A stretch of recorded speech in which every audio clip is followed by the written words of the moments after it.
sempre fui aquele profissional que, além de ser persistente, eu também...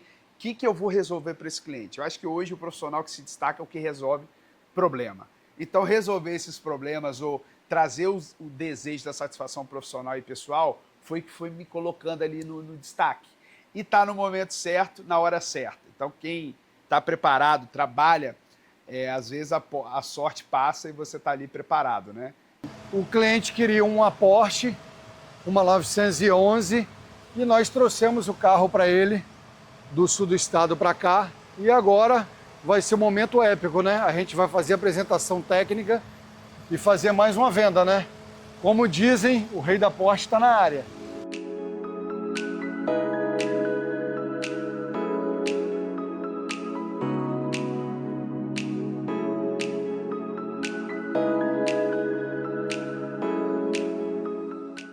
Contando, eu iniciei numa consultora de imóveis econômicos, trabalhava no Minha Casa Minha Vida.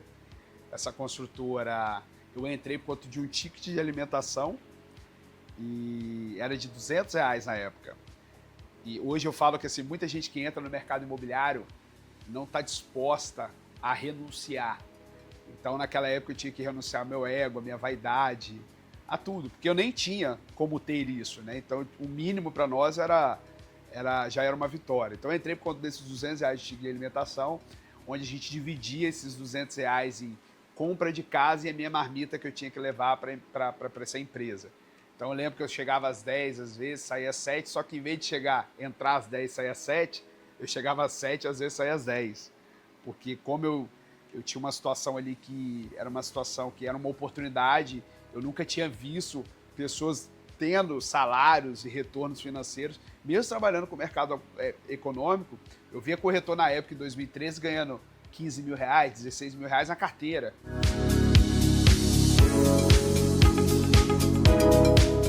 Eu pensei, não, eu preciso ser diferente. E esses R$200 que eu levava do ticket de alimentação para fazer a comprinha e a compra de casa, né, que em 2013, mesmo numa situação difícil, R$200 você fazia alguma coisinha. Eu acho que essa oportunidade eu agarrei e foi assim um divisor de águas na minha vida. Eu passei por muita coisa para filtrar certos problemas para as pessoas que estão iniciando agora. Hoje, com a tecnologia, você tem um fator de... Você tem mais recursos, então tem mais acesso à informação, a produtos, etc. E as redes sociais me ajudaram bastante. Mas eu falo que foi muito de resiliência. Assim, é uma palavra meio clichê, mas eu fui bem persistente, até porque eu não tinha outra qualificação. O que eu iria fazer? Para estudar para um concurso público, ser um CLT bem remunerado, então teria que ter uma carga de ser intelectual ali na questão do conhecimento, então de estudo, etc. Então eu não tinha. Então eu persisti, fui sendo o Cleverson ali, passei por muitas coisas, quebrei. Eu lembro que eu morei num apartamento com a minha esposa de aluguel lá em Jacaraípe, e lá a gente ficou, sei lá, 3 meses sem geladeira.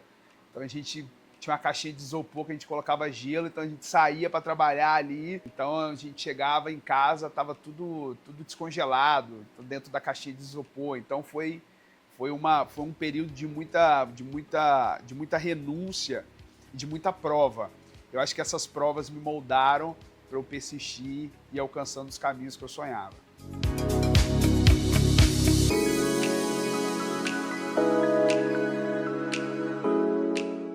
Eu sou um especialista em aceitar não, mas eu tenho que converter por sim.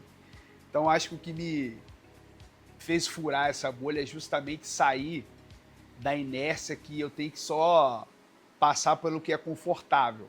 Vender hoje, seja imóvel, qualquer tipo de item, principalmente item de luxo, é quebrar objeções. Então você está ali com um cliente expert que fez patrimônio, um empresário, que você precisa provar para ele que você é capaz não só de vender um imóvel, mas de dar as informações e colocar as cartas na mesa de forma assertiva.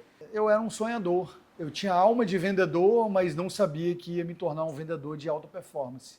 Eu sempre falo, né? Você tem que ter 2 coisas importantíssimas nessa área de venda, né? O primeiro ponto é ter coragem para você começar, né?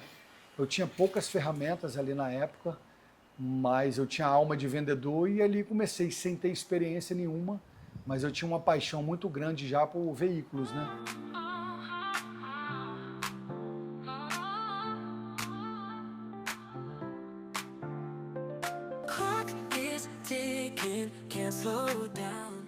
Quando você cria credibilidade, confiança, amizade e transparência, a venda ela fica em segundo plano. Você vende, realiza o sonho daquele cliente e depois você ainda cria o elo mais poderoso, que é a amizade.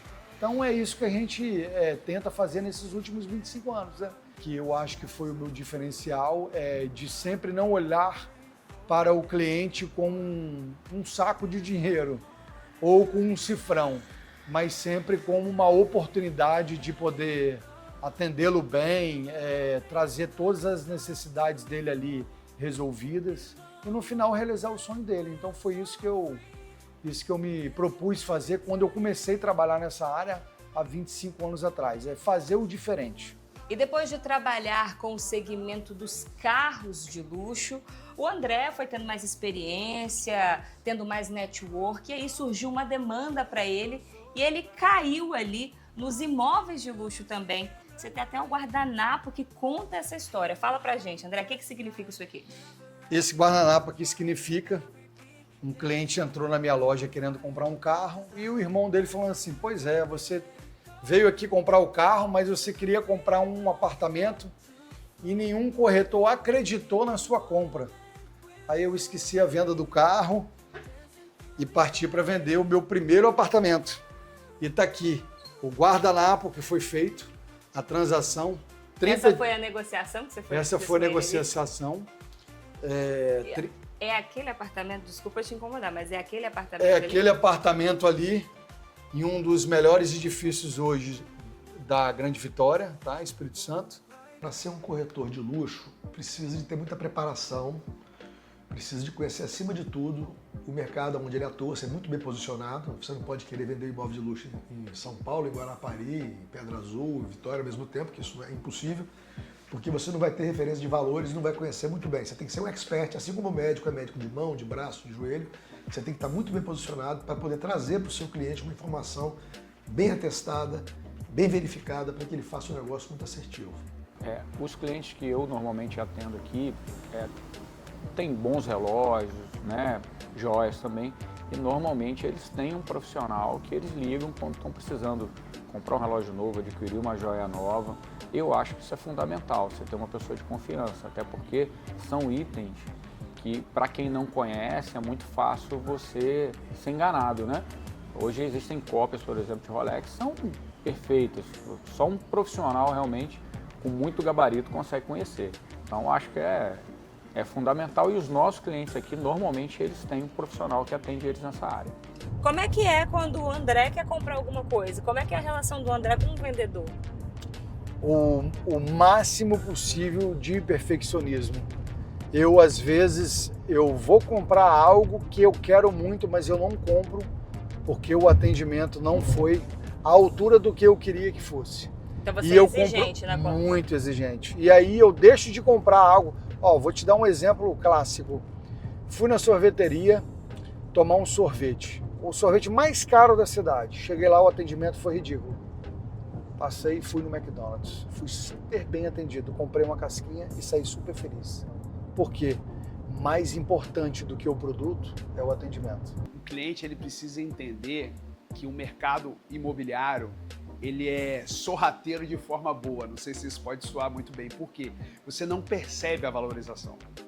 Você só percebe a valorização quando você deixa o tempo passar. Aí quando você vai comprar, você entende, caramba, mas esse prédio aqui lançou a X mil reais há tanto tempo, X milhões ou X mil reais há tanto tempo. E agora tá valendo isso é um absurdo, só que não tem para vender.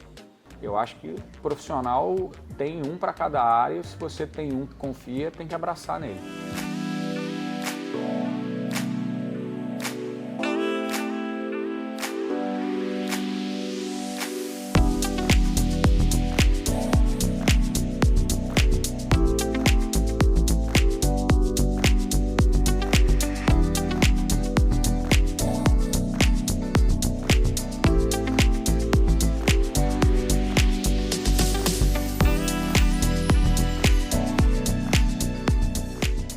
O verdadeiro vendedor, ele é um cara que realiza sonhos, independente em qual área que seja, porque tudo é uma teia de aranha.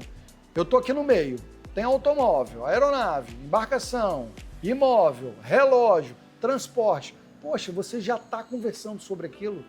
Eu acho que quem vende uma caneta, ele pode vender um avião. E quem vende um avião, também ele pode vender uma caneta. Então, um vendedor, o céu é o limite. E eu sempre procuro me desafiar diariamente perante isso. Eu sempre falo que eu acordo todo dia, olho para o mar e falo assim, obrigado, meu Deus, pela saúde que você me deu, pela profissão que você criou dentro de mim e pelos desafios diários que me move. Porque se não tiver desafio diário, você vai se mover como? E eu, como vendedor, nunca vou deixar de ser vendedor, né? Então, assim, eu amo vender, é minha profissão. Eu sou vendedor e falo que a profissão de vendedor é a única profissão que você sai de ônibus e pode voltar com carro. Porque ela não tem, com carro zero, que ela não tem limites. Você está disposto a dar a cara a tapa, estudar, focar, atender seu cliente e resolver problemas, você vai ser um bom vendedor e vai ser um bom vendedor bem remunerado.